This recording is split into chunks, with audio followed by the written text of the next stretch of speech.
What's up guys? So ito yung ulam natin ngayon. So kakain po tayo ng barbecue sa gabing ito guys, no? So ako lang mag-isa kasi yung my loves ko is pumunta ng Katmon kasama yung nanay niya doon po, and then bukas la babalik dito sa Tuburan guys. So yan, ayan po yung ulam ko guys, no? Barbecue. So tatlong baboy saka tatlong tinai at saka isang tail ng manok. Yan po yung kain ko na guys, no? So mga unta ninyo guys, so lamig juga kayo. So yan, ang sarap talaga guys kapag yung barbecue na ang ulam, pero kailangan hindi natin palagi kakain yung barbecue guys, kay makakasira din sa pangangatawan natin guys, kaya minsan-minsan lang tayo kakain. Yan po yung ulam ko guys, oh. Ang dami guys, yan po. So sa mga hindi pa kumakain dyan ng hapunan, kain na kayo dyan para busog kayo. Yan po, sobrang gutom ko kasi guys. Kasi kaninang umaga guys is yung pamahaw ko is paniod to na po sa guys, no? So bandang alas 11 po sa umaga, doon po ako kumakain, at then paniod to na to. So paniod to na dito, dala na to siya guys. Yan po, and then ngayon ng gabi is sobrang gutom, kaya yan po yung kain ko guys. Sobrang laki ng bibig ko, kaya yan oh. Continue yung kain ko dito guys, kasi sobrang sarap yung barbecue nila dito, at saka yung sauce din is sakto yung timplada.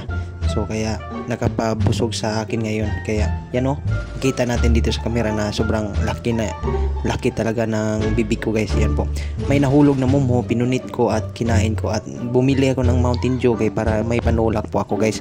Kasi kapag matukan po tayo, kailangan may panulak, kasi hindi tayo nakadala ng tubig. Yan po, yan guys oh, pinalaway ko kayo lahat dyan guys para magugutom kayo dyan. Yan po yung kanin ko guys is 20 po yan. So 20 pesos po yan guys, no? May pring kunting kanin guys. Yan po, yan, ang sarap. So gwapo pala ako dito, no? So hindi parang nangilad ito yung cellphone ko guys, na parang gwapo ko dito ah. Gwapo kapag nagugutom guys, pero kapag nabubusog pumapangit guys. So sobrang taba ko na guys, no? So, paano ako mag-a-adjust sa katawan ko ngayon guys, kasi sabi ng my loves ko is para na daw akong baboy. So totoo nga, kasi malaki na yung tiyan ko, no?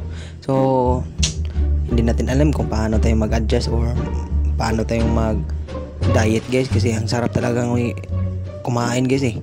So kapag limitan yung katawan ko guys is magsakit akong tiyan o maglabad akong ulo.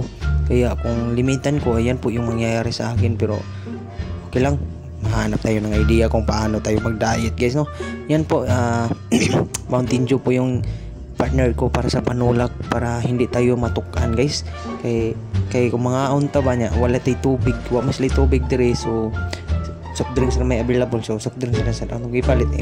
Imbis nilikay na unta ko nga iinom ng soft drinks is nakainom pa rin ako kasi wala akong dalang tubig. So nahabilin yung sulanan ng tubig. So yan, so continue tayo sa kain guys, no? Ang sarap, at yung sauce ng barbecue ay nilagay ko na lang sa kanin guys, para talaga na maubos natin madali yung kanin guys. Yan oh, yan, naubos na talaga guys, no? Sarap talaga kapag kumain kayo guys tapos barbecue yung ulam nyo. So magkamay-kamay kayo dyan para mabusog kayo sobra guys. Yan oh, yung last na kinakain ko guys is tiil ng manok. So paa pala ng manok guys, no? Yan oh, paa ng manok, ang sarap kasi. Sino yung hindi na kumakain dyan? So kakain na kayo para hindi kayo magutom. So sabihin ko na yan sa inyo, no?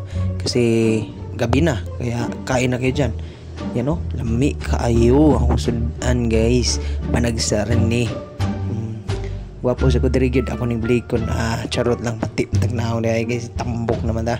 So magpadaot ta, plano tagpadaot guys, no? So tay idea kung saan na to pagpadaot, kay lami maging kaon padayon ta sa tong gikaon diri sa TLD ay nisita gunaw na og diet niya. Sige po kaon. So diri sa tataman sa tong video guys, no? Kay manatag kaon. Bye bye.